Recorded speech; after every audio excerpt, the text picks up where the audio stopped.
Bonjour, bonjour, bon début de semaine à tout le monde.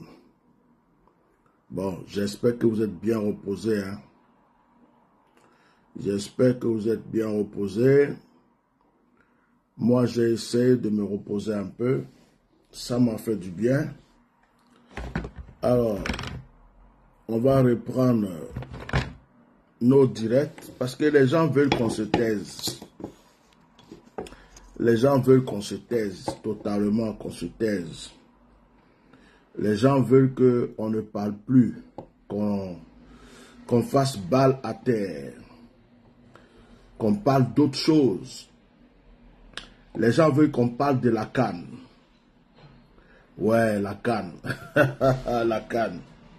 Ouais, les gens veulent qu'on parle de la CAN. D'accord. Mettez des cœurs et partagez le direct s'il vous plaît. Les gens veulent qu'on parle de la CAN. Ils ont envie vraiment qu'on parle de la CAN. Mais ils ne veulent pas qu'on parle d'autre chose. Ils ne veulent pas qu'on parle des prisonniers. Ils ne veulent pas qu'on parle de ceux qui sont injustement en prison. Ils ne veulent pas qu'on parle des pasteurs en prison. Ils ne veulent pas qu'on parle des prophètes en prison. Ils ne veulent pas qu'on parle des gens qui sont en prison depuis 10 ans. Voilà. Ils veulent qu'on parle de la CAN. Ça les intéresse beaucoup, la CAN. La CAN va augmenter, va diminuer le prix des loyers, de l'électricité, tout ça. Attendez, je vais fermer mes volets, j'arrive. Ah, la CAN. La CAN. Ouais. La CAN va faire que le prix des choses vont baisser. La CAN va faire que l'électricité va coûter moins cher. La CAN va faire que les factures vont être... La CAN aussi va faire de sorte que les maisons qu'on est en train de casser partout, à Gesco, un peu partout, la CAN va faire que les commerçants qu'on a cassé leur commerce et tout, la CAN va remplacer tout ça. Donc on veut qu'on parle de la CAN. J'ai l'impression que les gens veulent nous faire croire que la Côte d'Ivoire, c'est le sucre, c'est le miel, c'est le bonheur. Tout se passe tellement bien. Tout est bon. Tous les Ivoiriens sont à l'aise. Tous les Ivoiriens sont heureux. Il n'y a pas de problème. Donc, il y a une CAN. Tout le monde doit se concentrer sur la CAN. Tout le monde doit dire, olé, alléluia, vive la CAN. Ok. Je vais commencer par la CAN alors. Puisqu'il faut qu'on parle de la CAN, je vais commencer par la CAN. Ce soir, il y a le match Côte d'Ivoire-Sénégal. Les gens se disent, ils sont en train de se moquer des Camerounais. Oh, les Camerounais ont perdu, ils ont été éliminés. Mais les Ivoiriens même, qui vous a dit que vous allez prendre la coupe là? Qui vous a dit que la CAN là que vous avez organisée, c'est vraiment pour vous? Si ce n'est pas pour les autres que vous avez organisé. Parce que quand vous avez un dictateur, un satanique, un démoniaque, un homme très méchant, qui met que des gens en prison, qui tue des gens, qui casse des maisons, qui s'en fout des pauvres, qui vit sa vie sans le bien d'un peuple, un homme qui fait souffrir une partie de la population et qu'il y a des gens qui sont en train de pleurer. Des gens sont en train de pleurer dans tous les sens. Là même, avant-hier, on a cassé maison des gens encore. Pendant la CAN, on casse maison des gens. Les gens souffrent de passer par là. Ils ne savent même pas comment est-ce qu'ils vont s'en sortir.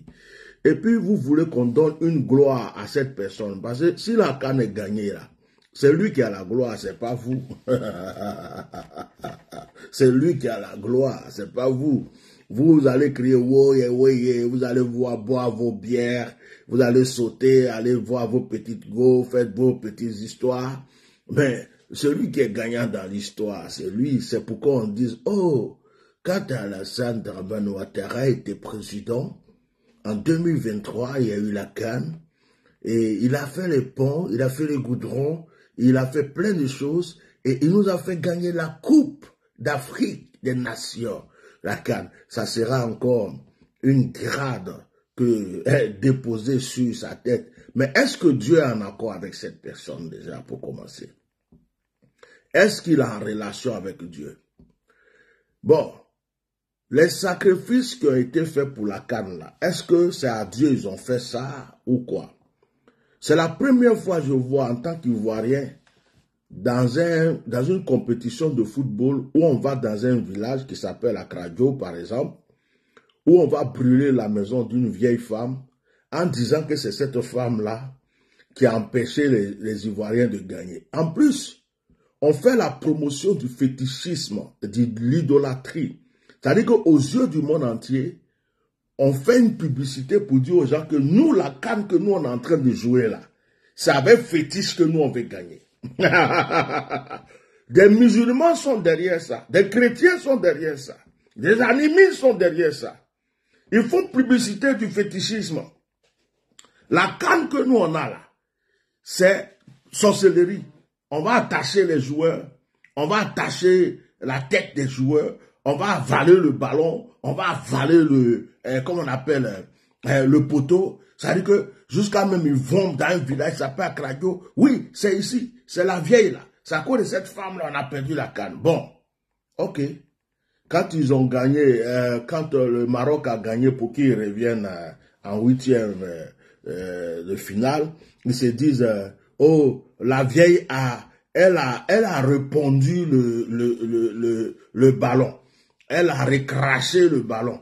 C'est à cause de la vieille là on a regagné. C'est-à-dire le pays est tellement voûté que musulmans, chrétiens, croyants, c'est-à-dire que quand on dit allez se plonger dans la lagune et tout se plonge. Quand on dit allez se creuser un trou, rentrer dedans, ils rentrent. C'est-à-dire qu'ils oublient même qui ils sont. Football qu'on joue là, ils ont pris ça et puis ils ont donné au fétichisme carrément. Ça veut dire que si ce soir ils ont gagné là, la gloire n'est pas à Dieu. S'ils ont gagné ce soir, la gloire n'est pas à Dieu. La gloire n'est pas à Allah.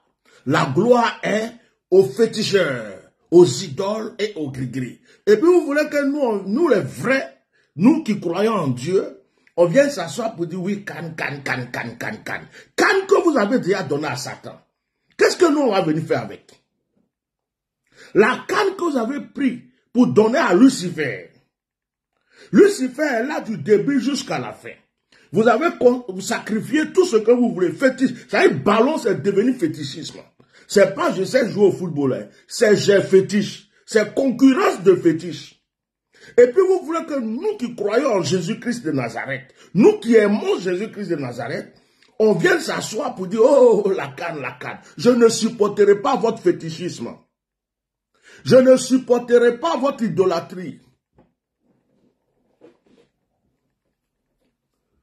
Et Dieu n'est pas gaou, Dieu n'est pas bête. Le Dieu que vous prétendez prier dans votre mosquée, le Dieu que vous prétendez prier dans vos églises, et puis vous avez oublié que ce Dieu-là au-dessus de tout, c'est publicité de fétiche que vous faites.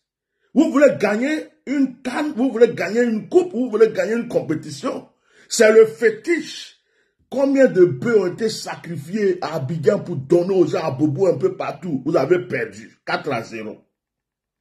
Quand vous avez fini de perdre, vous êtes allé accuser une vieille femme. Quoi, c'est elle qui est sorcière, c'est elle qui a fait ceci. Ok, c'est la première fois dans le monde entier qu'on voit ça. Et c'est en Côte d'Ivoire qu'on voit ça. Même au Bénin, là, on n'a jamais vu ça. Au Togo, on n'a jamais vu ça. Au Burkina, on n'a jamais vu ça. Mais c'est en Côte d'Ivoire. On va frapper une vieille femme, casser sa maison, brûler sa maison, pour dire, oh, c'est toi qui as fait qu'on a perdu. Dans toute la Côte d'Ivoire, là, c'est une sorcière, une femme. Hein? On s'en va brûler sa maison pour dire que à cause d'elle, on n'a pas gagné. Ok, il n'y a pas de souci. Bon, maintenant, moi, je suis prophète. Je vous ai vu en train de faire des compromissions pour dire aux gens de vous laisser gagner. Vous faites fétiche, Et puis vous demandez aux gens de vous laisser gagner, que vous allez leur donner l'argent. Vous croyez que ça là, je ne vais pas dire, je vais dire bien. Vous n'êtes même pas sûr de gagner. Moi, je suis assis ici là. Si aujourd'hui on me dit Côte d'Ivoire a gagné, je vais dire, oh, le Sénégal s'est laissé faire. C'est moi, je vais dire ça. Le Sénégal s'est laissé faire. Ils ont reçu à le corrompre, c'est fini. C'est moi, je vais dire ça. Si on est dans ballon là, ballon, face to face, vous n'allez pas gagner le Sénégal. Et ballon, vous n'allez pas gagner le Sénégal. C'est pas possible. J'ai dit ballon, hein. Ballon, on va jouer comme ça là. Vous ne pouvez pas gagner le Sénégal. C'est moi qui vous dis ça. Si on reste dans ballon là, vous ne gagnez pas le Sénégal. Ouais. Donc, les compromis que vous êtes en train de faire, jusqu'à ce soir, on va voir s'ils vont accepter, s'ils ne vont pas accepter, on verra. Mais moi, je ne suis pas dans vos bêtises. Ouais. C'est une canne de poisse. C'est une canne de malheur. Canne à la veille de laquelle un prophète disparaît. Canne à la veille de laquelle un pasteur arrêté, jeté en prison bêtement. Canne. Hein? Voilà notre artiste là, José. Elle vient, plein canne là, ils sont allés brûler son magasin. Ça là, je ne mets pas ma bouche dedans, parce que je ne rentre pas dans l'affaire des artistes, des jaloux, mais ce sont des jaloux. C'est un groupe de jaloux. Dites à José qu'elle-même elle est au courant. C'est un groupe de jaloux. Des gens qui sont jaloux. Moi, je vois des peaux blanches, je vois des peaux noires. Il y a étrangers dedans, et puis il y a ivoiriens dedans. Et dites à José, je vais citer, je ne vais pas rentrer dans le détail. Hein. Il y a commerçants, des gens qui font du commerce comme elle là. Ceux qui ont la peau blanche, mais ils ne sont pas blancs là. Qui viennent de l'autre côté là-bas où il y a les chameaux là. Il y en a dedans. Ivoirien, corrompu, qui a acheté avec ces gens, il est dedans. Et puis, il y a des complices dans le milieu artistique dedans. C'est un coup bien préparé. Parce qu'ils ont commencé à voir sa gloire. Elle a commencé à les déranger. Les artistes qui sont dedans, ils sont jaloux parce que c'est l'une des seules artistes qui entreprend. Elle a l'entrepreneur. Donc, ils sont dedans. Maintenant, les autres qui ont la peau blanche, on les a donné place au pays là. Et puis, ils ont commencé à gouverner tout le pays là. Ils ont dit, mais celle-là, elle se prend pour qui? On a des magasins, on a tout. Au lieu de travailler avec nous, on va lui donner la marchandise. Elle va vendre. Elle veut nous prouver que c'est si. Avec la complicité même de certains politiciens. Vous allez voir, il ne va même pas avoir enquête. Hein. Il ne va même pas avoir enquête. Ça veut dire que rien. Parce que ils ont déjà serré partout. Ils ont déjà payé partout avant de faire les trucs. Donc, elle est victime dans son propre pays de plusieurs étrangers. Et il y a des Ivoiriens qui sont complices. Commerçants, comme des gens qui sont dans la sécurité, tout ça là. Voilà. On dit Daisy, hein, c'est Daisy. Moi, les artistes là même, moi je les connais même. Moi, je ne me suis pas dans vos milieux là, de couper, décaler, chanter, danser, sauter. Moi, je suis dans autre chose. C'est Daisy, José, c'est elle qui a chanté pour la canne là. C'est qui était habillée en noir là. Ok. Donc, c'est jalousie. C'est pas un feu qui est venu comme ça. Hein. C'est quelqu'un qui est parti brûler. Ceux qui sont derrière là, je n'ai pas dit non et puis on va dire que j'ai dit non de quelqu'un. C'est une mafia à la peau blanche. La peau est blanche. La peau là est blanche. Mais ce n'est pas français. Ce n'est pas américain blanc. C'est africain peau blanche. Après, comme je n'ai pas dit non de quelqu'un, je peux continuer mon chemin. Et puis, il y a des Ivoiriens achetés dedans. Parmi ces Ivoiriens là, il y a force de l'ordre dedans. Il y a des gens même de la sécurité, tout ça, qui sont complices. On les a agressés, on a payé plein de personnes. Et il y a des artistes qui sont au courant. Parce qu'elles les dérangent. Point. Je m'arrête là. Dans ton propre pays, étranger vient payer des gens et puis on prie ton magasin parce que tu es en train d'entreprendre. Ça, c'est en Côte d'Ivoire. La poisse. La canne de la poisse. Mettez des cœurs, ce n'est pas de ça que je suis venu parler. Moi, je défends. Je ne suis pas dans ça là. Je continue mon chemin. Voilà. À la veille d'une canne, quelqu'un disparaît. Et on n'entend pas parler de lui. Il y en a qui disent, oh, il est parti en mission. D'autres disent non, il est parti jeûner et prier. D'autres disent non, lui-même il est sorti, il dit il est menacé. Hein? Lui-même il est sorti, il est menacé. Hein? Et il est sorti, il dit qu'il est menacé. Lui-même il a dit ceci. Non, ceci, cela. Bon, je vais remettre la vidéo du prophète Eli Pada où il était sorti. Parce que c'est à partir de cette vidéo, moi je voulais faire mon direct aujourd'hui. Donc, regardons la vidéo ensemble, s'il vous plaît. Voilà, regardons la vidéo ensemble. Que la grâce et la paix du Seigneur soient avec vous. Je voudrais ici vous souhaiter tous mes vœux les meilleurs. De santé, attendez, on va reprendre. De prospérité, de shalom, shalom, shalom, bien-aimés dans le Seigneur. Que la grâce et la paix du Seigneur soient avec vous. Je voudrais ici vous souhaiter tous mes vœux les meilleurs, de santé, de prospérité, de bénédiction, de grâce abondante et de paix au nom de notre Seigneur Jésus-Christ. Frères et sœurs, c'est votre humble serviteur, prophète Eli Pada. Alors, je fais cette vidéo parce que je suis en ce moment quelque part retiré devant le Seigneur et quelqu'un ici m'a présenté une vidéo que mes responsables ont produit qui se trouve sur ma page en ce moment. J'ai vu la vidéo et dans laquelle mon pasteur et mes collaborateurs faisaient une sortie. Ils étaient complètement débités de ne pas avoir de mes nouvelles, de ne pas savoir où je me trouve. Je comprends la raison de cette vidéo. Et c'est justement parce que j'ai vu que cette vidéo a beaucoup circulé que je fais maintenant ce direct pour leur dire et dire à toute la Côte d'Ivoire, à tout le corps de Christ, à tous les Ivoiriens, à tous ceux qui se sont inquiétés ou qui s'inquiètent de moi, à ma famille également, que je vais bien. Je vais bien, je suis en bonne santé, je vais très bien. Je n'ai pas été arrêté, je ne suis pas à la maca, je ne suis pas dans la main. Je retourne en arrière. Remarquez la partie où la personne dit « Je n'ai pas été arrêté ». Remarquez bien cette partie. Quand vous arrivez là, vous voyez la vidéo est coupée et ça reprend.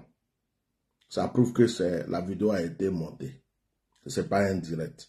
Je retourne un peu en arrière, vous allez voir. Je ne vais pas décortiquer cette vidéo du début qu'à la fin parce que je l'avais déjà faite. Mais remarquez juste ça. Quand il dit « Je n'ai pas été arrêté », la vidéo se coupe un instant et la vidéo reprend. Et c'est justement parce que j'ai vu que cette vidéo a beaucoup circulé que je fais maintenant ce direct pour leur dire et dire à toute la Côte d'Ivoire, à tout le corps de Christ, à tous les Ivoiriens, à tous ceux qui se sont inquiétés ou qui s'inquiètent de moi, à ma famille également, que je vais bien. Je vais bien, je suis en bonne santé, je vais très bien. Je n'ai pas été arrêté, je ne suis pas à la maca, vous avez remarqué? Je ne suis pas dans la main du gouvernement. D'ailleurs, le gouvernement n'a lancé aucun mandat contre moi, mais je ne comprends pas. Je ne comprends pas. Ma vie est menacée. Ma vie est menacée et je ne sais pas pour quelle raison.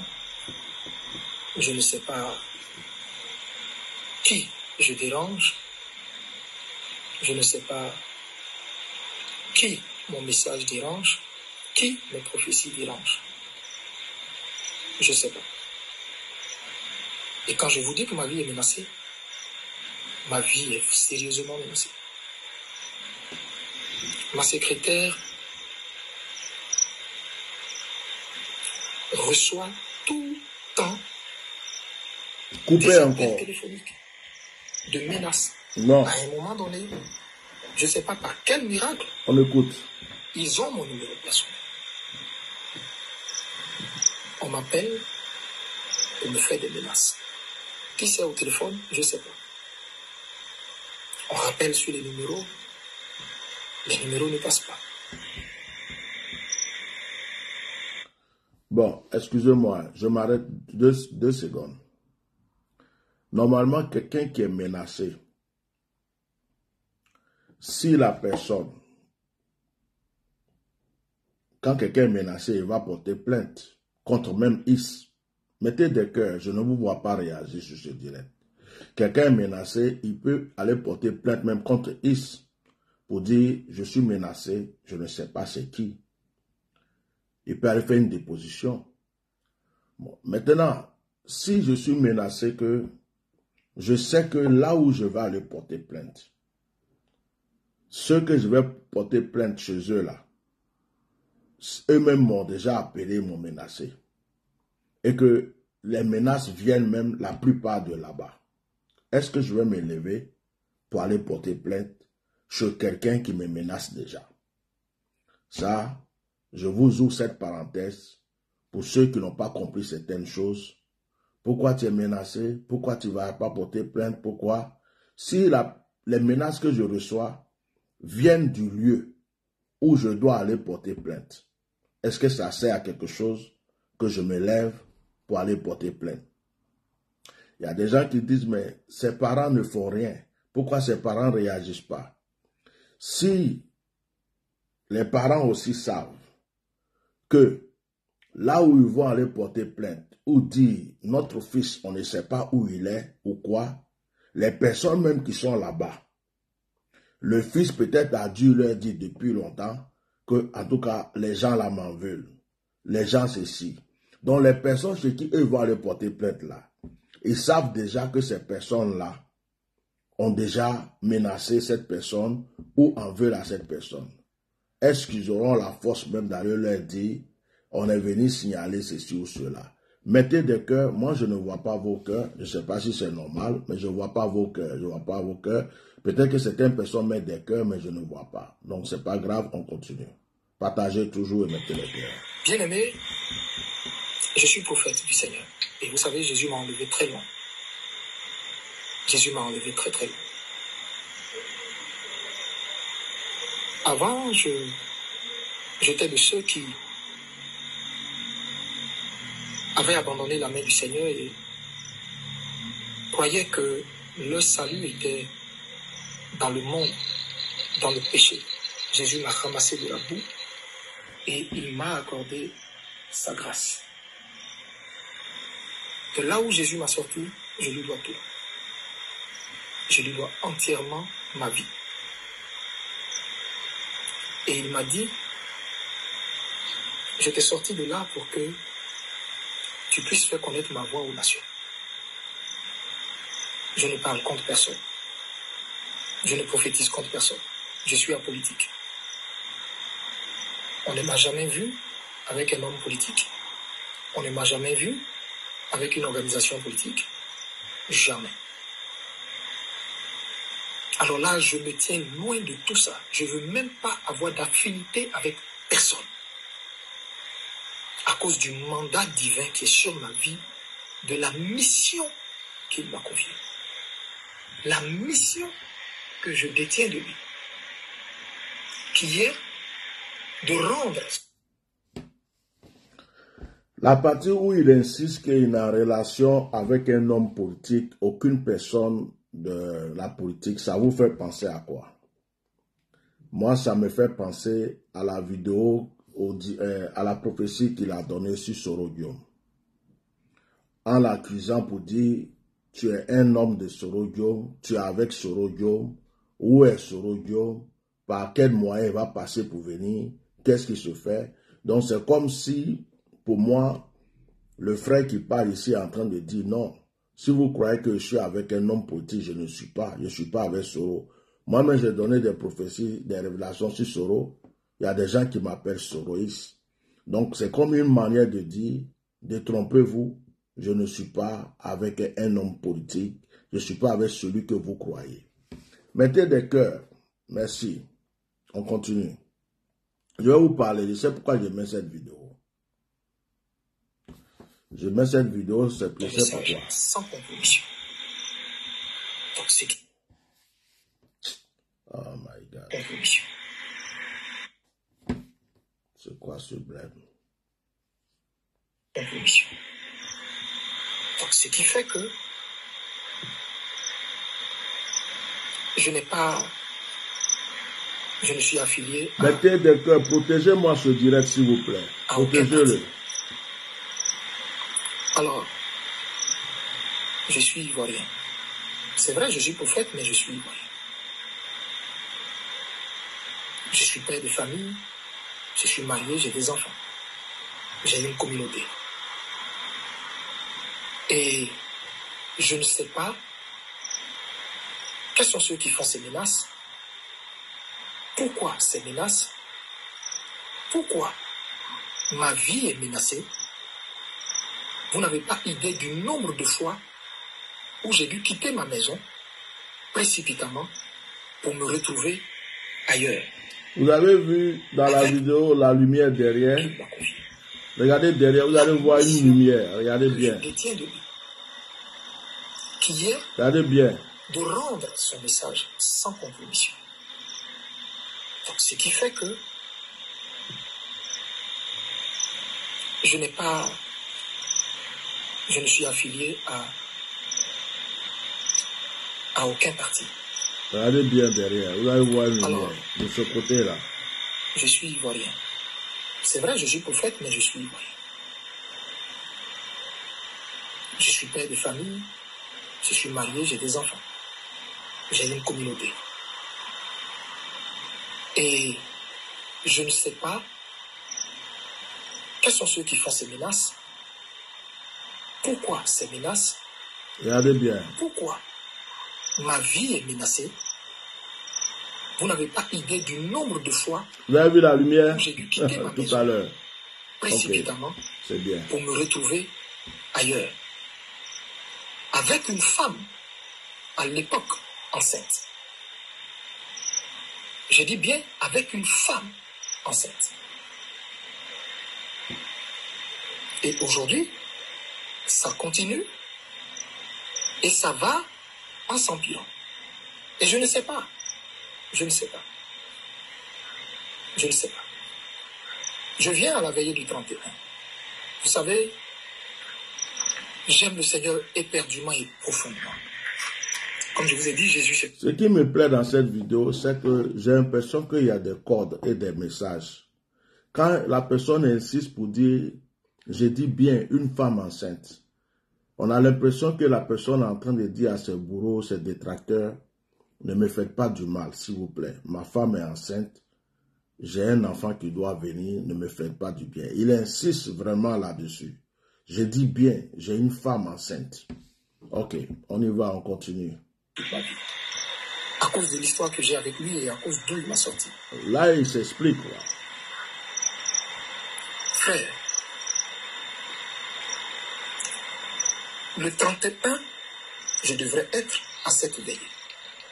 Dites-moi, quel pasteur qui va organiser une traversée, quitter le lieu où il fait initialement le culte, c'est-à-dire... Mettez les cœurs, partagez, boostez cette vidéo rapidement, s'il vous plaît. Que vous connaissez tous, qui est situé à Yopougon, au Sable, au fait du premier pont. Quel pasteur qui va quitter initialement son lieu de culte, sa base pour aller prendre un grand terrain. Quelle est cette personne qui va investir tant de moyens dans cette traversée? Qui va mettre plus de 5000 chaises et les gens vont venir de partout, depuis 5 heures du matin. Les malades vont venir de partout. Des vieilles femmes, des mamans, partagez, mettez le cœur, qui ont vu en Jésus-Christ leur guérison, qui vont se déplacer pour venir. Et l'homme de Dieu délibérément ne va pas venir à cette traversée. Je ne suis pas aussi cruel que ça. Je ne suis pas aussi cruel que ça. Ça veut dire que ce n'est pas mon amour pour son œuvre.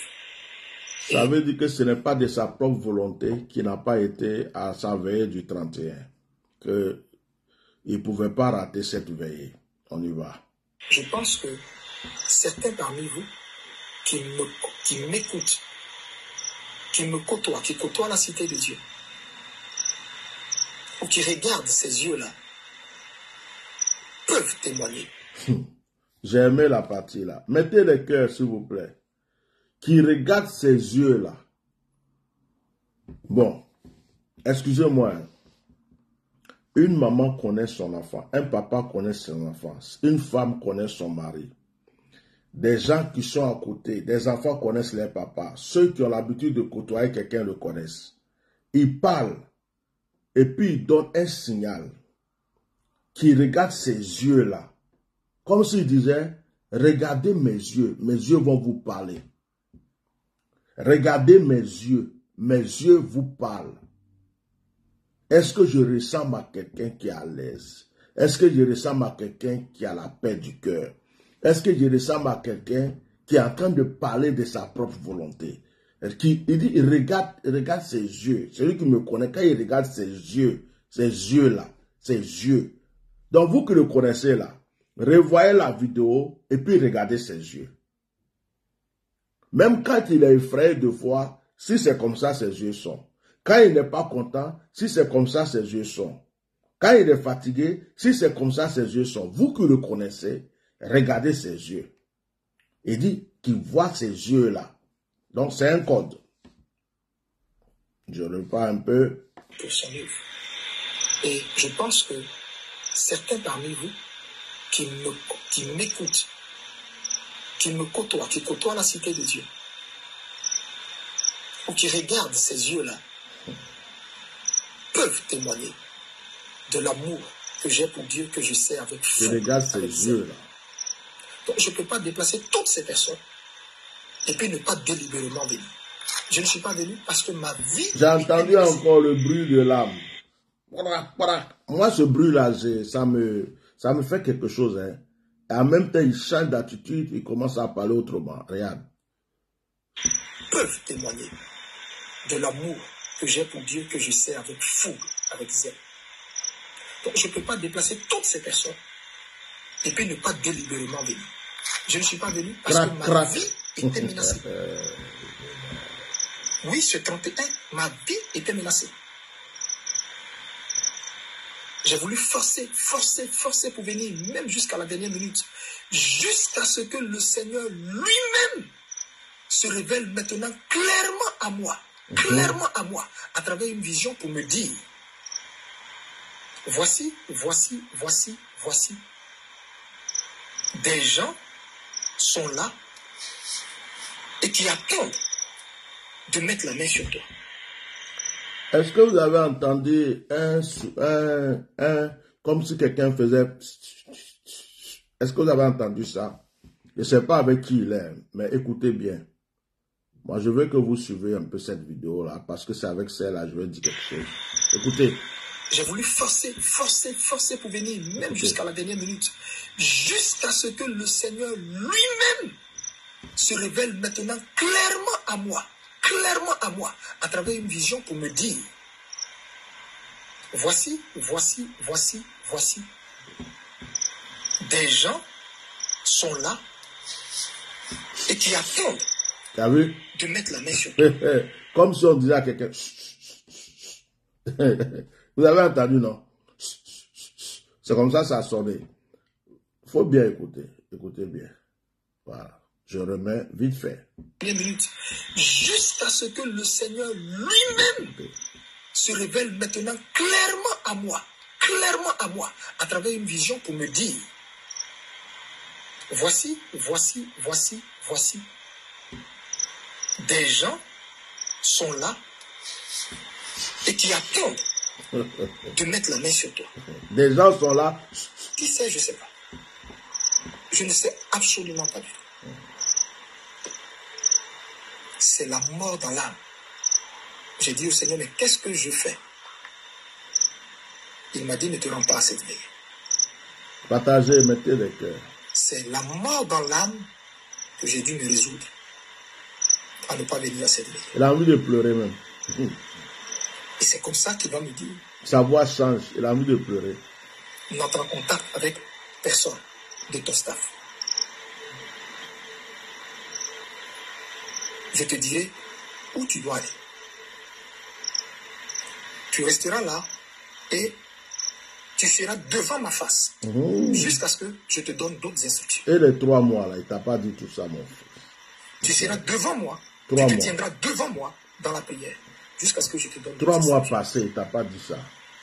Ça fait 1 mois maintenant. Hein? C'est la raison pour laquelle je ne suis pas venu à cette veillée. Et je n'ai contacté aucun de mes responsables. Ni ta famille. J'imagine probablement le désarroi, la détresse dans laquelle ils étaient. Je peux comprendre ça. Mais c'était indépendamment de ma volonté. Quelles étaient ces personnes, je ne sais pas. Quelles étaient ces personnes, je ne sais pas. Je voudrais simplement vous dire. Et je le répète encore. Le gouvernement ne m'a pas jeté en prison. On a compris le message. Je ne suis dans aucun bâtiment, ni dans ma carte. Non, pas du tout. Le gouvernement n'a émis aucun mandat, aucune plainte contre à gauche, non. Le gouvernement n'a émis aucun mandat. Je tenais à rétablir ce fait-là. A dit que je n'ai pas reçu une plainte quelconque venant du gouvernement. Non. C'est venu rétablir. Mais je répète, ma vie est en danger. Ma vie est en danger. Qui je dérange, je ne sais pas.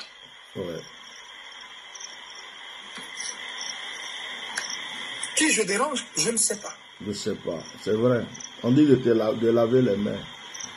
Je voudrais dire à mes pasteurs, mes collaborateurs, à l'église La Cité de Dieu, à tous les Ivoiriens, à toutes les Ivoiriennes, à tous les hommes de Dieu qui, par solidarité, solidarité dans la foi commune que nous partageons en Jésus-Christ, qui ont fait des postes pour exprimer leur solidarité, leur soutien. J'ai envie de pleurer. À leurs amis, leurs frères, leurs collègues que je suis, que Dieu vous le rende au centuple. Que Dieu vous bénisse au centuple. Vous, vos familles et vos communautés. On reçoit. J'espère que Dieu me permettra de retrouver une vie normale. Je m'étais retiré à un moment donné, pendant près de 90 jours dans la présence du Seigneur. J'étais revenu joyeux pour bénir mon peuple, traverser avec eux. 90 jours. Toutes les églises ont eu traversé. Et te voilà. Moi, j'ai été contraint de ne pas me rendre là. À cause de certaines menaces dont je le sais, la provenance, et dont le Seigneur m'en a donné certitude. Encore, J'ai même les preuves. Je ne prophétise contre personne. Je ne prophétise contre personne. À cause de certaines menaces, et la vidéo s'est coupée après pour revenir encore. Eh Dieu. Je suis, je répète, prophète du Seigneur. Amos chapitre 3, verset 7. Dieu ne fait rien sans révéler son secret à ses serviteurs. Malheureusement, je suis prophète. Ou heureusement, je suis prophète. Fais-moi partir. Laisse-toi la faire de prophète. Ce qui fait que si Dieu veut faire quelque chose sur la terre, évidemment, Dieu va venir révéler ce qu'il veut faire à ses prophètes.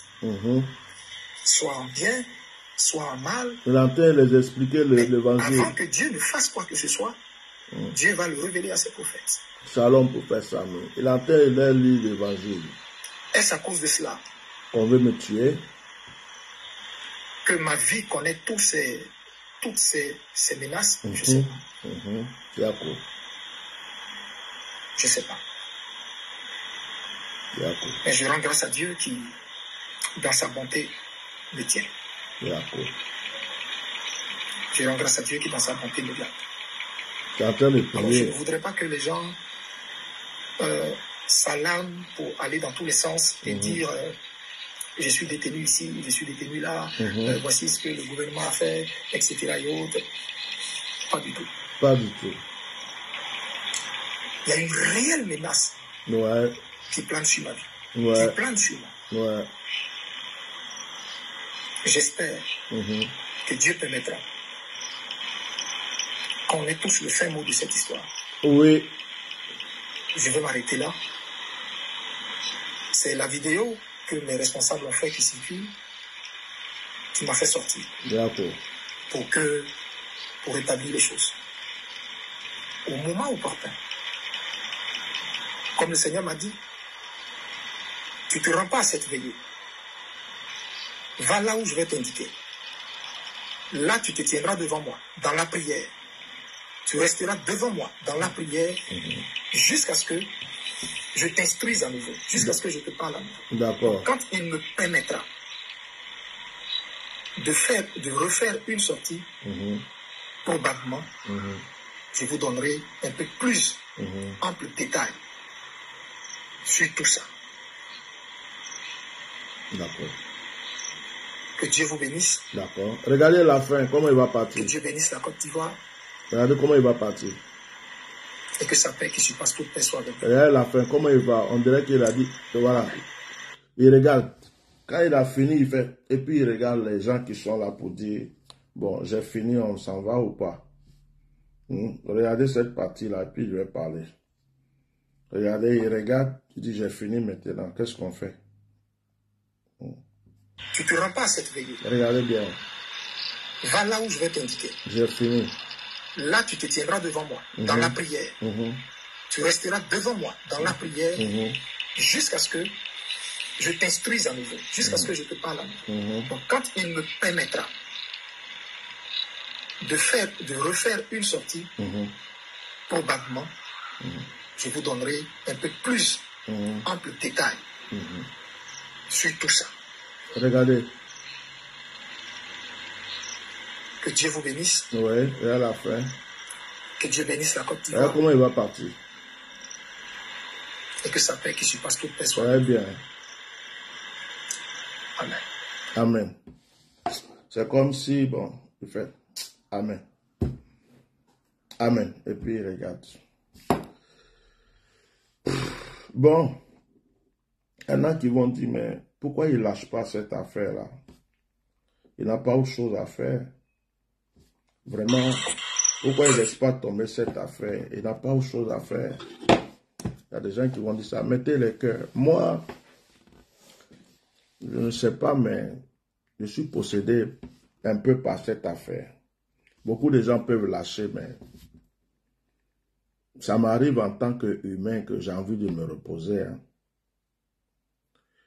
Mais hier nuit encore, je suis tombé sur cette vidéo. Dans la nuit même, mes pensées étaient trop fortes sur cet homme. J'ai fait une prière à Dieu. Je posais des questions à Dieu. Seigneur, est-ce qu'il est mort? Parce qu'il y a des gens qui m'envoient des vidéos, des audios. Il y a des gens qui m'envoient des... J'ai fait tel rêve, ils l'ont tué. Il y a des gens qui laissent les commentaires, ils l'ont déjà tué. Depuis qu'il a fini cette vidéo-là, dès qu'il a fini, ils l'ont tué. Ils l'ont tué même avant de faire la vidéo. Seigneur, est-ce qu'il est mort? Est-ce qu'on est en train de pleurer un mort dont on ne voit pas le corps? Dieu ne me répond pas pour me dire oui. Il ne me répond pas pour me... Vous savez, il y a deux manières où Dieu répond. Des fois, tu poses une question à Dieu. Il te dit oui. il te dit non, et deux fois, il te laisse. Comme Ézéchiel disait, Seigneur, toi-même tu sais. C'est-à-dire, il te laisse toi-même faire ta part. C'est-à-dire, tu es là, tu attends la réponse, et puis, il ne te dit pas oui, il ne te dit pas non. Mais en même temps, s'il te dit oui, c'est que c'est oui. S'il te dit non, c'est non. Donc, toi-même, tu es là. C'est comme quand il a envie de te dire, je t'avais déjà répondu. Pourquoi tu reviens encore me poser la question? Donc, moi, personnellement, je ne crois pas à la mort. Maintenant, je prie Dieu, Seigneur, montre-nous où il est. On a beaucoup de prophètes, de voyants sur la terre. La Côte d'Ivoire est remplie. Le monde entier est rempli. Il y a des prophètes, d'autres même ils ont plus de révélations même que moi-même. Pourquoi il n'y a pas un seul qui va voir textuellement où il est, dans l'endroit où il est? Et c'est là que l'Esprit de Dieu me dit, mais mettez le cœur. Tu te rappelles que tu as fait un songe, il y avait un nuage, il y avait comme un brouillard, un nuage autour de lui. Je dis oui. Et le Seigneur me dit, ça, c'est une protection spirituelle. Une protection spirituelle. Et la protection spirituelle, là, c'est-à-dire que je prends moi mon exemple, parce qu'il y a deux sortes de protection. Ce truc spirituel. Je prends l'exemple de n'importe qui. Tu es un enfant de Dieu. Dieu te couvre d'une muraille. La fois passée, mais j'étais sorti, j'étais quelque part. Je vois comme, j'avais même fait un TikTok là-dessus. Je vois comme un nuage autour de moi. J'ai dit, mais c'est quoi? Le Seigneur me dit, c'est une protection spirituelle. Ça veut dire quoi? Ça veut dire que les sorciers qui te cherchent ne peuvent pas te voir. Avec leur radar, avec leur miroir, ils vont prendre ton nom pour faire des choses, tu ne vois pas. Quiconque veut savoir où tu es, il ne peut pas te voir. Tu passes, ça c'est Dieu peut accorder ça à quelqu'un. Maintenant, ceux qui sont dans le mysticisme peuvent prendre quelqu'un. Et puis, on peut le mettre dans un lieu et on met une barricade spirituelle. Ça veut dire que c'est comme s'il est déjà dans une prison spirituelle avant d'être dans la prison physique. Donc, tu peux prier, tu peux jeûner, tu peux chercher. Si ce n'est pas Dieu qui brise ça, ça veut dire qu'ils ont des règles, ils connaissent les lois spirituelles. Donc, ils ont barricadé. Et tu peux passer à côté sans voir. Je ne sais pas, vous qui êtes en Afrique, est-ce qu'il y a certains d'entre vous, dans votre village, quelqu'un a disparu. Quelqu'un disparaît, on le cherche, on ne le voit pas. Moi, j'ai déjà entendu cette histoire plusieurs fois. Il disparaît, il est dans la forêt, par exemple. Il y a un jeune homme, un enfant qui avait disparu dans un village. Ils ont cherché l'enfant jusqu'à fatiguer. Et l'enfant n'était pas loin. L'enfant était là où on jette les déchets. Quelque part derrière. Mais ils ont cherché l'enfant jusqu'à fatiguer.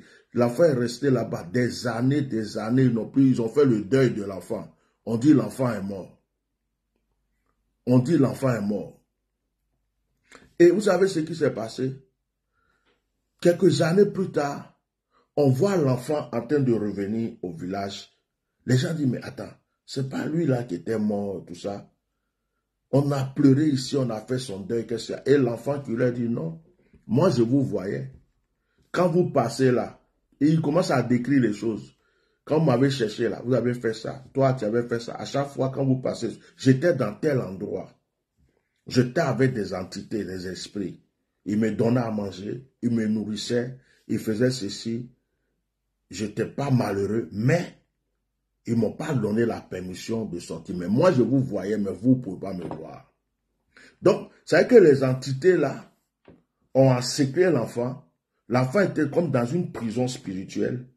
Et les êtres humains ne peuvent pas le voir. Il y a quelqu'un qui dit, moi-même dans mon village, ça s'est passé. Voilà la preuve. Une autre fois, c'était quelqu'un qui a disparu. Il est tombé dans la mer. Il est tombé dans la mer. Ils ont fait des recherches jusqu'à fatiguer. Des années plus tard, le gars ressort de la mer.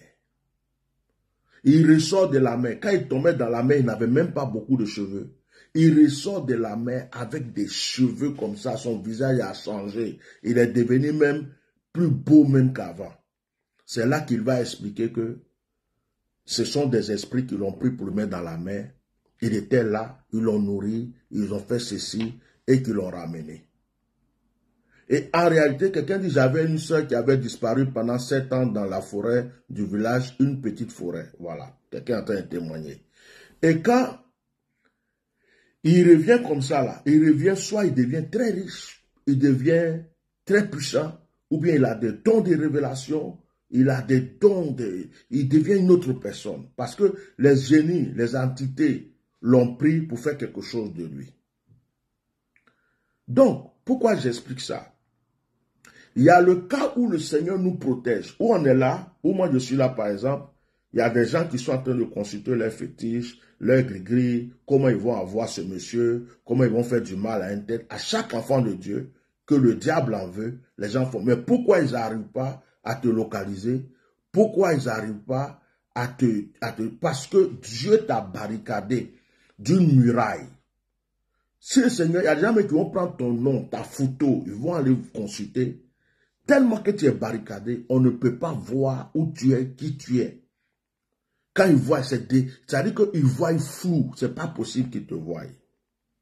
Donc il y a le premier cas où c'est Dieu qui encercle la personne, c'est Dieu qui protège la personne, c'est Dieu qui met une muraille autour de la personne pour ne pas qu'on le localise, pour ne pas qu'on voie où il est. Ça, Dieu le fait. Et il y a le cas où ce sont des esprits, des entités, des féticheurs, des mystiques qui peuvent prendre quelqu'un et puis le barricader d'une muraille. Il est là. Vous allez venir là, vous le voyez. Quand on dit, oh, il a la maca, tu ne peux pas le voir. Tu dis qu'il est là. Vous pouvez passer à côté de lui-même, vous ne le voyez pas. Parce que le diable a des mystères pour rendre aussi invisible. Même dans vos villages, vous voyez, il y a des gens qui sont invisibles. On avait un vieux qui était chasseur. Quand il va chasser l'éléphant, il devient invisible. Quand il va chasser les tigres, il devient invisible. Il revient à des animaux. Vous voyez, il y a des mystères mystiques et sataniques. Donc, il y a les deux cas. Donc, quand on prie, tous les prophètes qui luttent pour le prophète Eli Pada prient. Seigneur, il est où?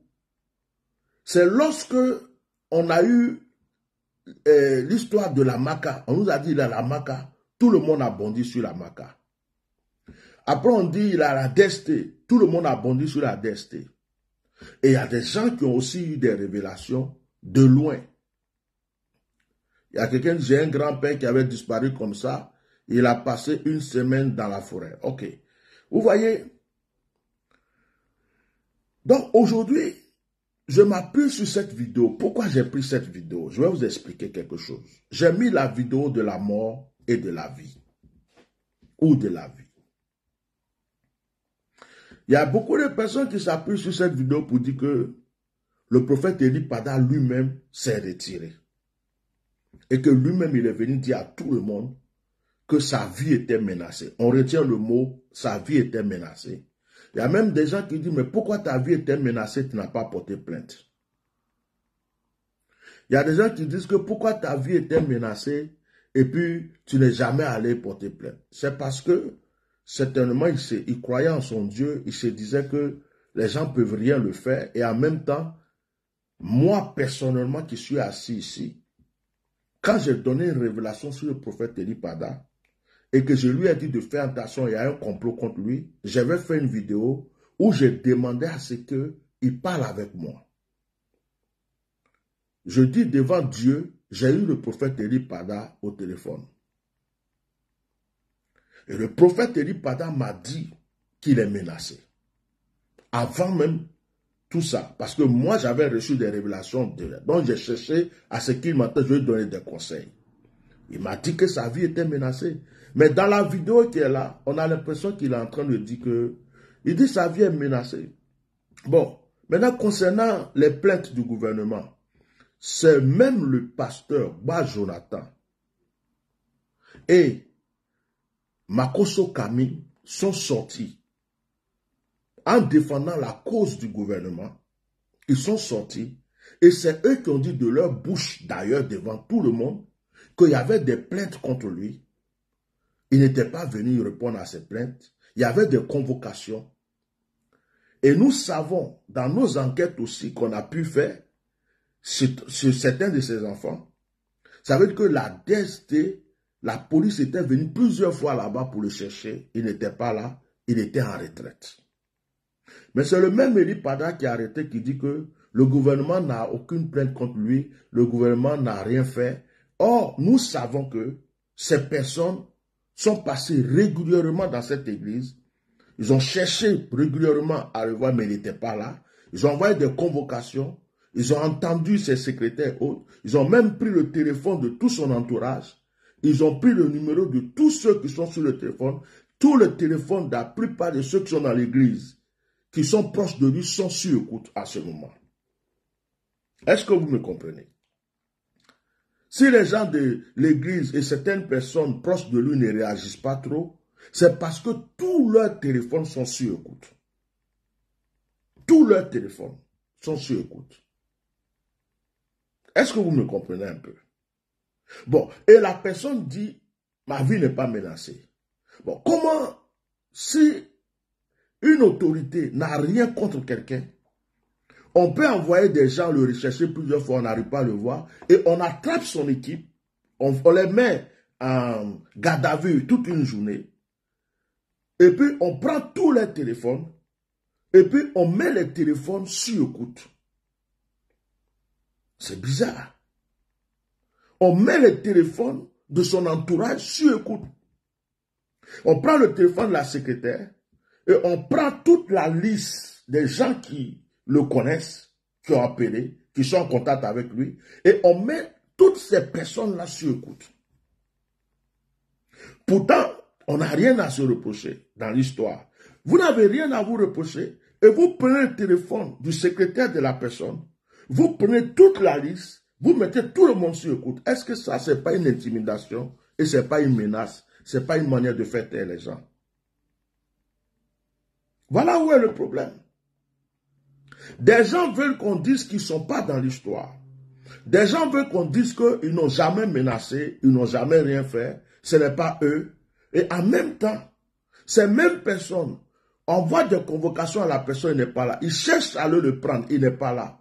Et ils prennent son équipe, ils prennent le téléphone de tout le monde, ils mettent sur écoute. Et aujourd'hui, la personne disparaît. On ne les voit pas réagir. Il dit non, nous on n'a jamais eu affaire à lui. Nous on ne s'est jamais approché de lui. Mais quand vous avez pris son personnel, son équipe, et que vous avez pris tous les téléphones que vous avez mis sur écoute, quand Bab Jonathan est venu s'asseoir pour dire que plusieurs fois vous l'avez convoqué, il n'est pas venu, et que vous êtes passé plusieurs fois là-bas, quand Makoso Kami est venu dire la même chose, et quand on sait que vous avez pris le téléphone, hein, de la,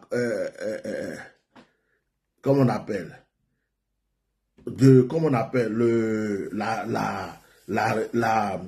oh, vous avez pris le téléphone de la secrétaire et d'autres personnes que vous avez mis sur écoute. Et que les gens même ont peur d'appeler, ils ont peur de parler à un tel, ils ont tellement peur de s'exprimer. Tout le monde a dit pourquoi ils font rien, pourquoi ils disent pas ça. Moi, j'ai touché des gens au début qui ont essayé de m'expliquer un ou deux trucs. Après, ils ont disparu. Pourquoi? Parce que tout le monde a peur. Tous leurs téléphones sont sur écoute. Tout l'entourage d'Eli Pada, leur téléphone est sur écoute. Que ce soit du père, de la mère, de la femme, de son équipe, des gens proches, même certains membres de l'église qui avaient leur numéro dans le téléphone de la secrétaire, tout le monde est sur écoute. Bon, si vous n'avez rien contre la personne, vous n'avez pas décidé de faire quoi que ce soit contre la personne, pourquoi on fait ça? C'est pas possible. Moi, je ne peux pas comprendre. Tu n'as rien à voir avec moi, tu n'es pas complice de ce qui m'arrive, mais tu as le numéro de tout le monde autour de moi qui est sur écoute. Tu écoutes, ça sert à quoi? Ça sert à quoi? Si ce n'est pas toi qui es derrière ce qui m'arrive, pourquoi tu fais ça? Pourquoi tu fais ça? Et bon, Maintenant, ils sont partis plusieurs fois chez lui. Le monsieur était en retraite pendant 3 mois. Le monsieur revient. Le monsieur disparaît le 31. Normalement, si le monsieur a disparu le 31, les policiers, la DST ou les autorités qui cherchaient à le voir, qui l'ont convoqué plusieurs fois, c'est eux-mêmes qui devraient faire le tapage s'il a vraiment fui. S'il s'est vraiment retiré comme on veut nous le faire croire. C'est eux qui devraient faire le tapage pour dire, mais celui-là, donc apparemment, c'était vraiment un terroriste, c'était vraiment quelqu'un de truc parce que on l'a convoqué plusieurs fois, il n'est pas venu. On a cherché à le voir, il n'est pas venu. Et puis, il disparaît un coup comme ça. Donc, c'est eux qui devraient être en train de faire des tapages aujourd'hui parce que il y a quelqu'un qu'ils voulaient entendre. Qui, d'après eux, c'est comme s'il il enfreignait quoi, à la sûreté de l'État ou je ne sais pas quoi. Quelqu'un qui était dangereux pour eux. Et la personne disparaît comme ça. Après avoir mis tout le monde sur le coup, mais ils ne savent pas où est la personne. C'est eux qui devraient faire des enquêtes actuellement. S'ils n'ont rien à se reprocher. C'est eux qui devraient faire des tapages. C'est eux qui devraient poser des questions à tout le monde. Bon, il est où? Hein? On cherche à le voir, vous avez dit, il fait 3 mois de retraite. Il revient, comme par hasard. On apprend qu'il n'est plus là. Mais vous êtes en train de faire quoi comme truc? C'est eux qui devraient en train de faire des enquêtes. Pour savoir où est ce monsieur. Est-ce que quelqu'un l'a caché? Est-ce que c'est un plan? Est-ce que c'est une ruse? Mais eux, ils sont là, ils sont comme ça. Mais s'ils sont comme ça, c'est peut-être parce qu'ils savent qu'ils ont déjà, leur histoire, leur problème est déjà réglé. C'est parce qu'ils se disent que bon, nous ça va, on a réglé notre problème, c'est fini. Oui. Bon, les gens disent que c'est lui qui est sorti pour faire cette vidéo. D'accord. Si c'est lui-même, comme il a dit, sa vie est menacée. Depuis sa vie était menacée, il continuait ses vidéos, il continuait ses révélations, il continuait ses prédications. Jusqu'à même il a préparé un programme pour le 31. Mais pourtant, il savait que sa vie était menacée. Il est parti pour 3 mois. Sa vie était menacée. Dieu lui a pas parlé là-bas. Il est revenu. Il a fait une vidéo pour dire qu'il va donner de très grandes révélations le 31. Et comme par hasard, quelque chose se passe.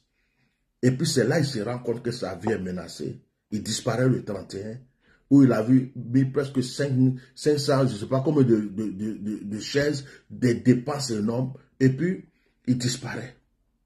Et au moment où on est en train de faire des tapages, il réapparaît dans une vidéo où il dit que le gouvernement l'a jamais menacé, l'a jamais tué. Il insiste au moins 3 ou 4 fois là-dessus. Il dit aux gens de regarder ses yeux. Est-ce que ses yeux ressemblent? Est-ce que lui, il ressemble à quelqu'un qui peut, comme on appelle, disparaître comme ça? Il parle, il dit, on sent qu'il n'est pas à l'aise, il n'est pas très. Il dit qu'il y avait trop de tapage. C'est pourquoi il est sorti. Mais depuis qu'il a fait cette vidéo, le nombre de tapages qu'on a fait dépasse les tapages qu'on avait fait du 31 au 3 ou bien au 4 là. Depuis qu'il a fait cette vidéo que je viens de montrer là, il y a des prophètes, des hommes de Dieu, des gens partout dans le monde entier. On a fait encore plus de tapage. Il y a eu encore plus de tapage. Jusqu'à même un évêque est rentré dans son église.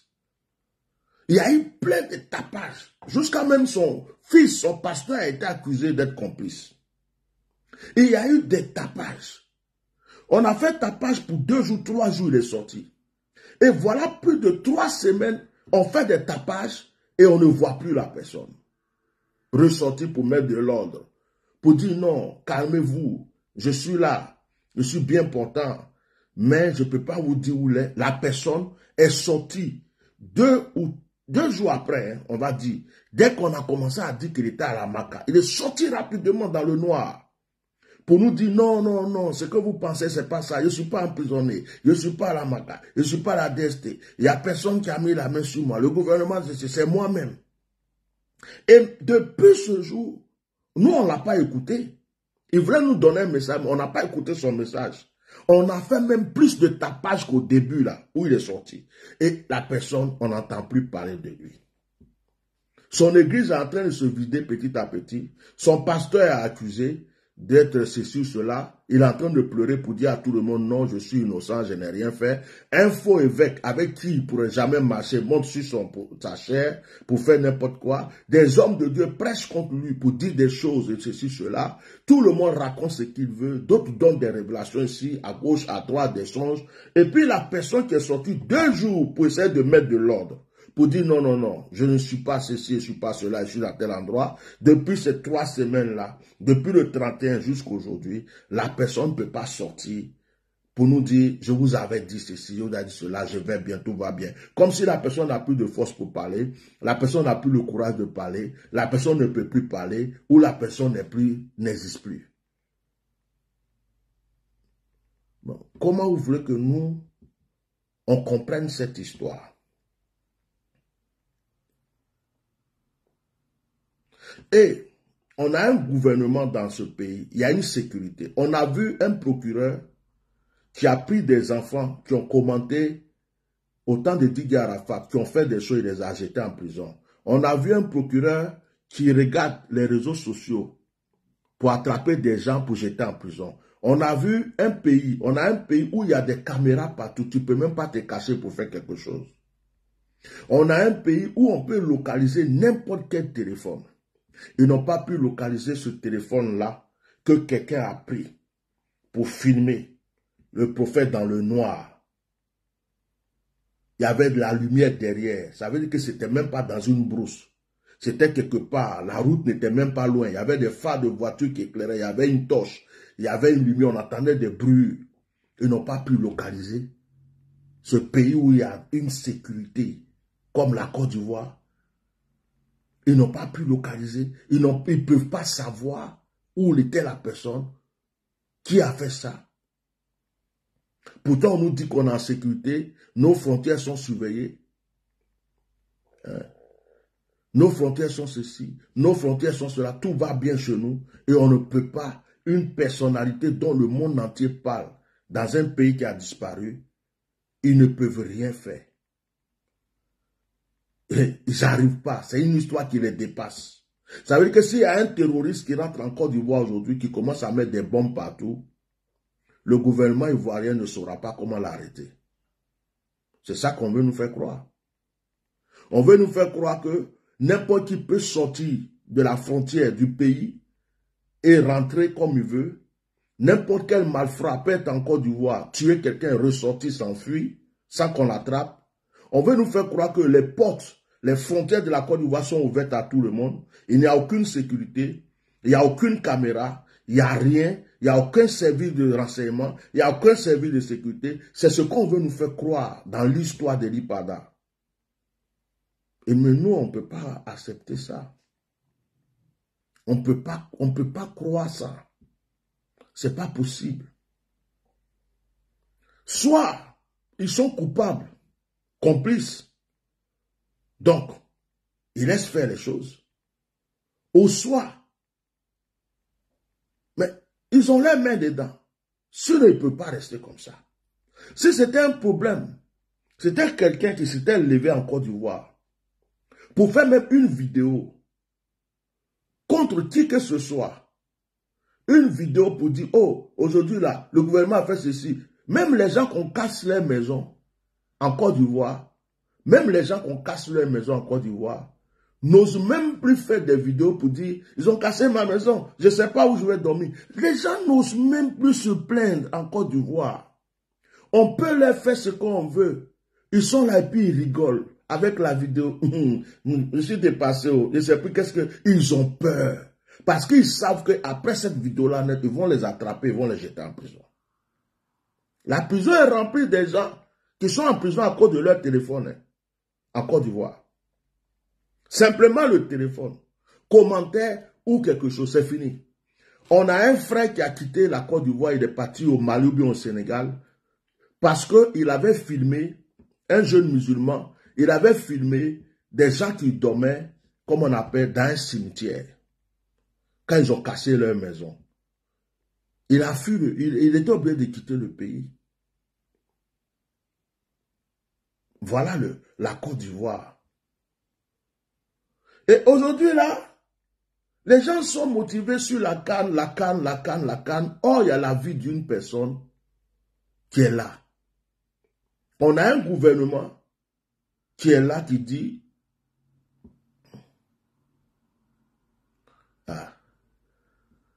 on a un gouvernement qui est là, qui dit que c'est pas eux. Il n'a qu'à venir leur dire que c'est pas ceci, c'est pas. Vous voyez, quand on ment là, il y a une manière de mentir peut-être pour que les gens vous croient. Parce que aujourd'hui là, moi j'ai dénommé ma vidéo la vidéo de la mort ou de la vie. Voilà ce que les gens sont en train de penser. Je dis ça au gouvernement. Soit vous avez tué, je ne dis pas c'est moi, hein, c'est ce que les gens pensent. Vous avez tué le prophète Eli Pada. C'est-à-dire vous avez fait une vidéo d'avance, vous l'avez tué avant de partager la vidéo après. Ou après qu'il a fini cette vidéo, vous l'avez tué. C'est pourquoi on n'entend pas parler de lui. Ça, c'est ce que certaines personnes pensent. Maintenant, il y a d'autres aussi qui disent que comme on vous a attrapé et que vous savez qu'il est entre vos mains et que c'est vous qui avez fait ça, vous êtes en train de trouver une solution de comment vous allez le faire sortir sans que votre nom soit dedans. Il y a d'autres qui disent ça. Mais moi, cette deuxième partie-là, ça me va bien. Cette deuxième partie-là, ça me va bien. La deuxième partie où vous êtes en train de chercher une solution, comment vous allez le faire réapparaître sans que votre nom soit dedans. Voilà. Cette deuxième partie-là, ça me va bien. Même si vous l'avez envoyé au nord, vous l'avez envoyé à la frontière de je ne sais pas quoi, et puis il va sortir, et puis il va plus dire votre nom, comme il a commencé à le dire que vous n'êtes pas dedans. Il vient, on le voit, même s'il a amaigri, on va lui donner à manger. S'il a des plaies sur le pied, on va le soigner. On a déjà fait une cagnotte pour lui, ça est là. Si la cagnotte là, ça ne sert pas à l'avocat, on va prendre pour lui donner, il va se soigner.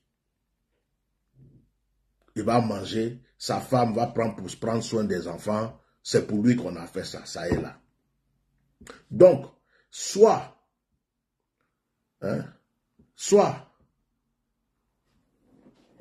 si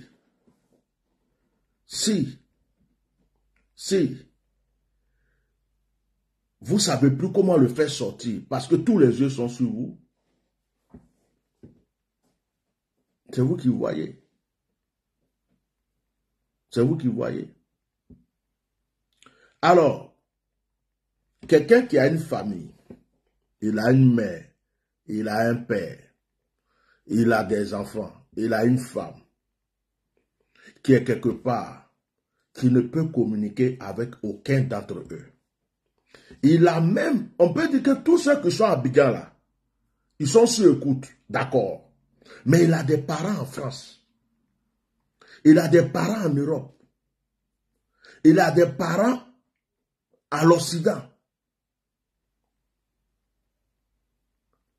S'il ne peut pas communiquer avec ses parents qui sont en Afrique, en Côte d'Ivoire, parce qu'il se dit que peut-être que eux, ils sont sur écoute, ils sont dans, et si jamais ils écoutent, ils vont savoir. Mais ceux qui sont à l'étranger là, ceux qui sont en Occident, ceux qui sont en France, ceux qui sont aux États-Unis,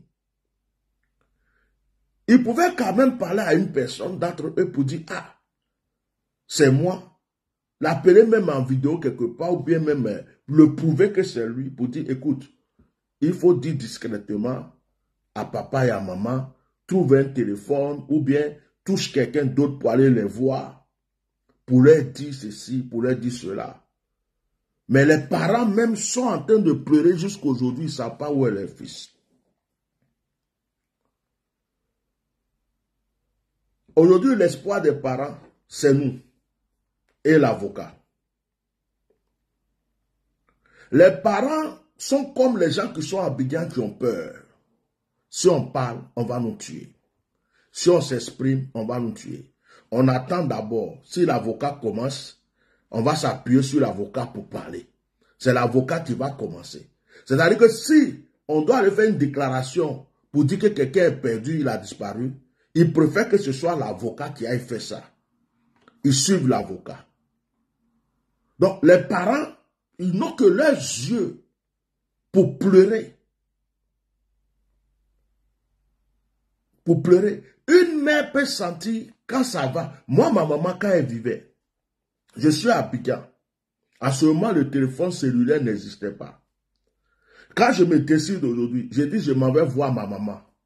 Ma maman, même sans que j'arrive, elle a déjà préparé, elle a mis mon plat à côté.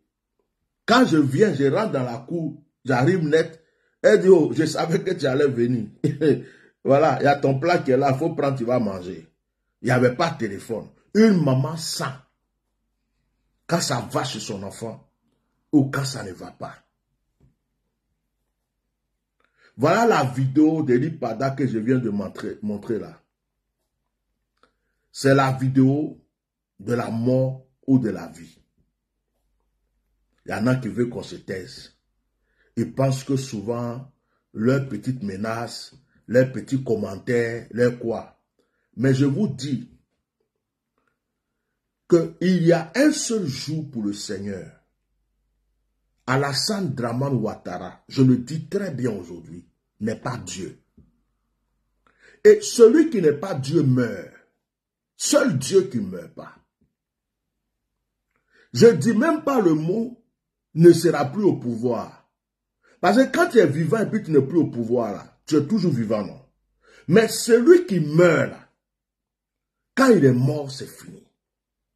Et je répète aujourd'hui, Alassane Dramane Ouattara n'est pas Dieu.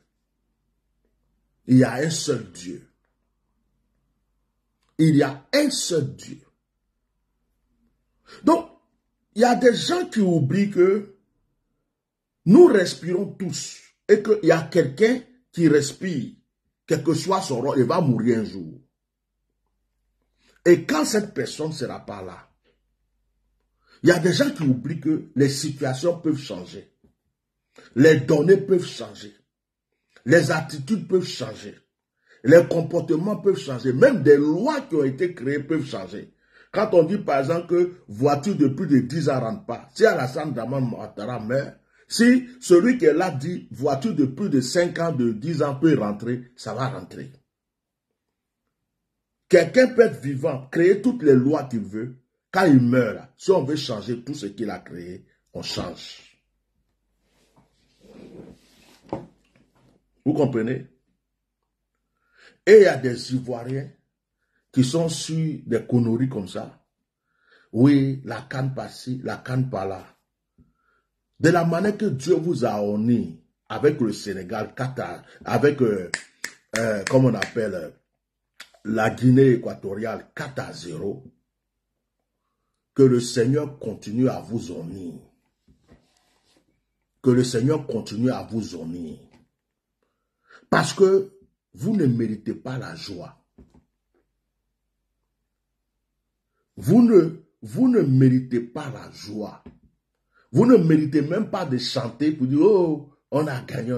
Vous ne méritez pas. Ce que ce pays mérite, c'est la honte. La honte de celui qui est au pouvoir jusqu'à ceux qui sont en bas, qui le suivent.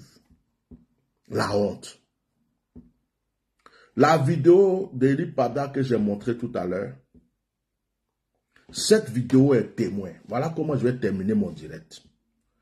Quelqu'un qui a fait 3 mois de retraite, il dit que Dieu lui a dit de disparaître. Ça dit que ça fait presque 1 mois, ça rajoute 4 mois. 4 mois que ses enfants ne l'ont pas vu, que son église ne l'a pas vu. Maintenant, on va rentrer bientôt dans le mois de février. Si ça se rajoute 5 mois, que Eli Pada, il est parti en retraite 3 mois, il est revenu, il a disparu, bientôt ça va faire 1 mois. On va rajouter encore, si on rajoute février, 5 mois. Si c'est ton père, ta mère, ton frère, ta soeur, ta cousine, ton cousin qui disparaît comme ça, toi qui es content même, qui va laisser commentaire, ou toi qui s'en fout, toi qui fais ceux qui font... S'il y a un membre de ta famille qui disparaît comme ça, et puis tu peux rester, être heureux, que Dieu te bénisse. Mais si un membre de ta famille disparaît de la sorte, et que ça peut te rendre inquiet, que Dieu te frappe, si tu es content de cette histoire. Si cette histoire-là, ça te plaît.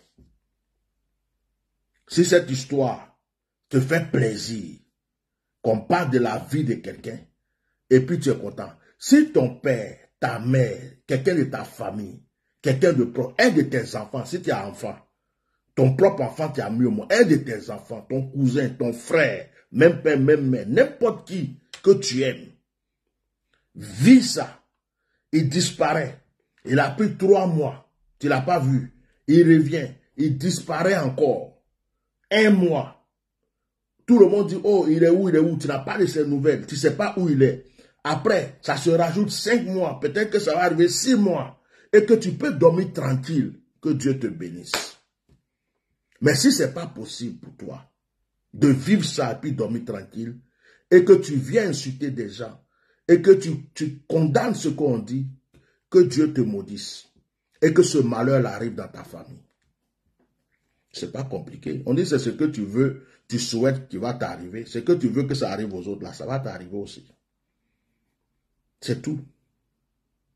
Donc, aujourd'hui où je parle, je dis voilà la vidéo que les gens disent, c'est lui-même qui est parti, c'est lui-même qui a fait ceci. Il n'y a que les morts, j'ai mis ça dans ma publication, il n'y a que des morts qui ne parlent plus jamais de la vie. On ne les voit plus physiquement. Ou quelqu'un qu'on a mis quelque part dans une prison, on a enfermé sa bouche, c'est lui qui ne peut plus jamais parler. Mais quelqu'un qui est libre, qui s'est retiré de lui-même, pourra encore reparler. Et on pourra le voir. Et on pourra l'entendre.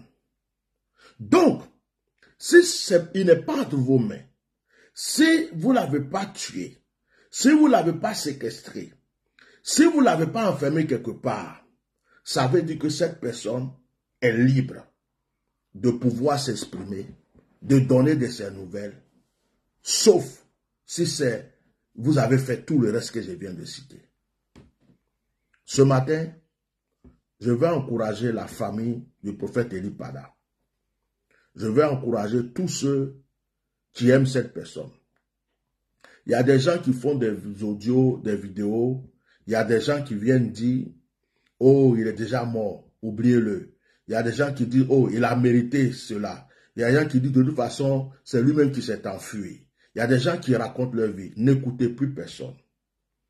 Concentrez-vous sur la prière. Moi, je crois que si Dieu veut, ça ne va pas tarder, on va entendre parler de lui. Je crois. Je crois. Mais dans cette histoire, vu que je pose des questions à Dieu, et que Dieu me répond d'une manière floue, je fais attention à ce que je dois dire. Je ne peux pas venir m'asseoir pour dire, oh, il est dans tel endroit, il est ceci, parce que moi-même, Dieu me répond d'une manière floue. Et tout ce que Dieu me demande, c'est de continuer de prier et de ne pas me taire. C'est ce que Dieu me demande. C'est ce que Dieu me demande. S'il me disait aujourd'hui, tais-toi, ne parle plus, j'allais me taire. Mais, je lui demande, il est où? Il me dit, il y a une protection spirituelle. Et personne ne peut percer cette protection spirituelle. Il y a des fois, tu poses des questions à Dieu, il ne te donne pas des détails. Il y a des fois, tu poses des questions à Dieu. C'est pourquoi un prophète, un pasteur peut être là, et puis Dieu peut lui cacher même ce qui va arriver dans sa propre maison. Il y a des gens, des fois, tu demandes des choses précises à Dieu, il ne te dit pas, parce que Dieu, il te dit les choses qu'il a envie de te dire. Ce n'est pas toi qui commandes Dieu. On ne commande pas Dieu. Peut-être que ça serait trop facile si Dieu ouvre nos yeux et puis on le voit dans tel endroit, dans tel qu'on va dire, oui, allez-y voir. Comme c'est que j'étais assis ici, j'ai vu tout ce qui s'est passé à Korogo. Dieu m'a montré au temps d'Ahmed Bakaïko. J'aurais aimé que où je suis assis là, le Seigneur ouvre mes yeux comme ça pour que je voie.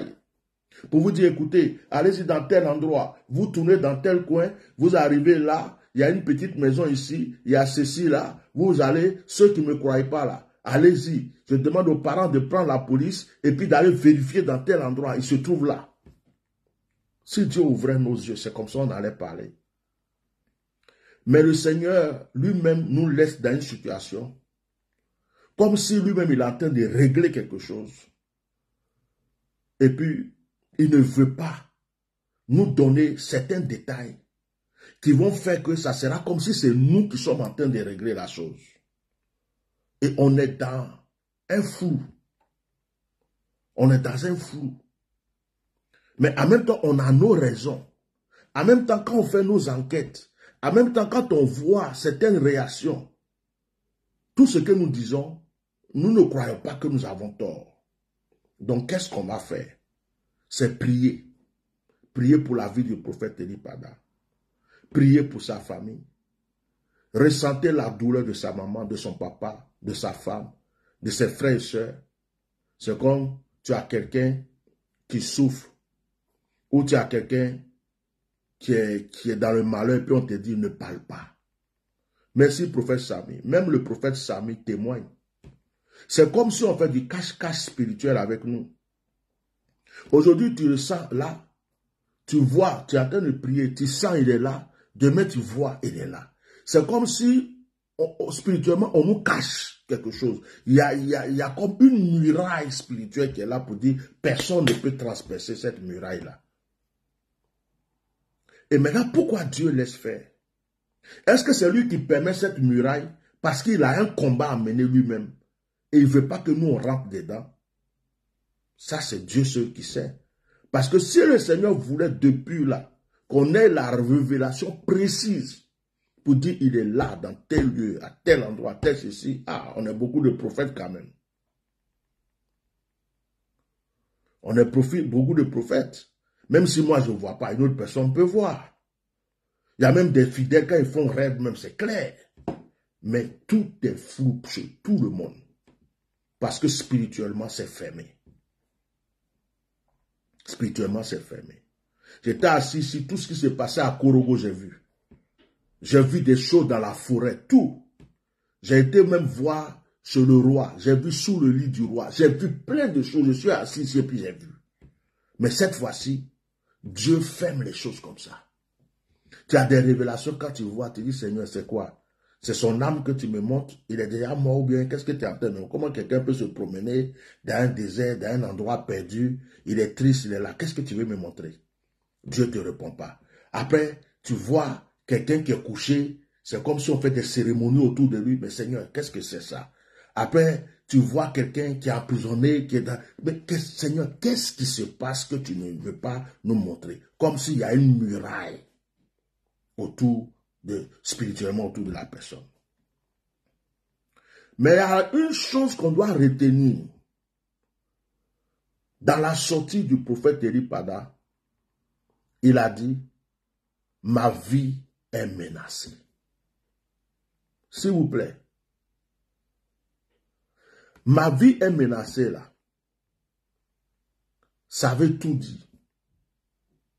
Je répète, qu'il soit entre les mains de ses détracteurs, qu'il se soit enfui, qu'il soit lui-même caché quelque part, que Dieu l'ait couvert d'une muraille spirituelle qu'on ne le voie pas, ou qu'il soit entre les détracteurs, eux-mêmes ils ont mis une barrière spirituelle, on ne peut pas affranchir. Quel que soit tout ce que vous allez imaginer, qu'on va vous dire que vous allez penser, il y a une seule parole qui ne doit pas quitter votre esprit. Ma vie est sérieusement menacée. Donc quand quelqu'un te dit, ma vie est sérieusement menacée, ça veut tout dire. Prions pour lui. Prions, continuons à prier. Continuons, ne lâchons pas.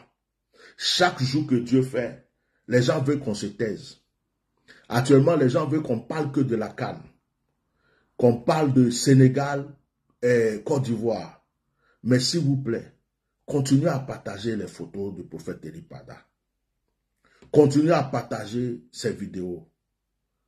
Continuez à prouver sur la toile que vous n'avez pas oublié ce monsieur. Continuez s'il vous plaît. Vous êtes l'espoir de ses parents. Vous êtes l'espoir de ceux qui l'aiment mais qui ne peuvent pas parler. Ne vous taisez pas. Certains ont commencé, ils se sont tués. Certains ont commencé, ils ont arrêté. Il y a même d'autres même qui voulaient s'associer à moi pour faire des cagnottes, pour faire des trucs. Dieu m'a dit, ne te mélange pas avec les gens parce que tu vas avoir des problèmes. Aujourd'hui, je n'entends pas parler d'eux. D'autres ont voulu prendre cette histoire pour faire du business. D'autres ont voulu prendre cette histoire pour se faire connaître. D'autres ont voulu prendre cette histoire peut-être pour voir s'il y a l'argent derrière ou quoi. Mais vous qui l'aimez vraiment, vous qui avez l'esprit de Dieu, l'amour de Dieu en vous, même si vous ne l'avez pas aimé avant, continuez de prier pour lui. Quand quelqu'un va m'envoyer un audio pour dire « il est mort, il est déjà mort », je n'écoute pas ces gens d'audio. Personne n'est Dieu. J'ai reçu des audios comme ça. Personne n'est Dieu pour venir me révéler quelque chose que Dieu ne m'a pas révélé. Personne n'est Dieu. Si toi, tu as déjà vu ça, que c'est vrai, que toi, Dieu te parle, garde ça ou fais tes vidéos pour dire aux gens. Mais tu ne peux pas m'envoyer un audio pour me dire il est mort. Et puis moi, je vais me lever pour croire tes paroles. Et puis je vais faire comme si Dieu m'a dit quelque chose, puis m'asseoir pour parler. Le diable est un menteur. Le diable est un menteur. Nous savons tous qu'un être humain très célèbre dans cette nation a disparu. On ne sait pas où il est. Il a fait une sortie sous menace, sous contrainte, en disant lui-même que sa vie est sévèrement menacée. Nous n'avons plus de ces nouvelles jusqu'à aujourd'hui. Que fait le gouvernement ivoirien? Que fait la sécurité ivoirienne? Que fait les services de renseignement? Pourquoi ne réagissent-ils pas? Pourquoi des pasteurs l'attaquent aujourd'hui dans leur prédication? Pourquoi des bishops l'attaquent?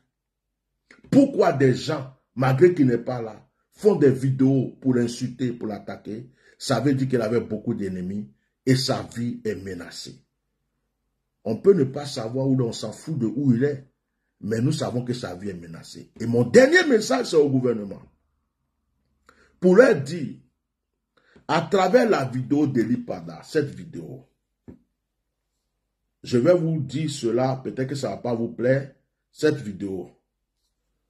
À travers cette vidéo, si on ne voit plus Eli Pada du tout, c'est que vous l'avez tué. Et le monde entier saura que vous avez tué ce monsieur, vous l'avez enterré de vos propres mains pour ne plus qu'on entende parler de lui.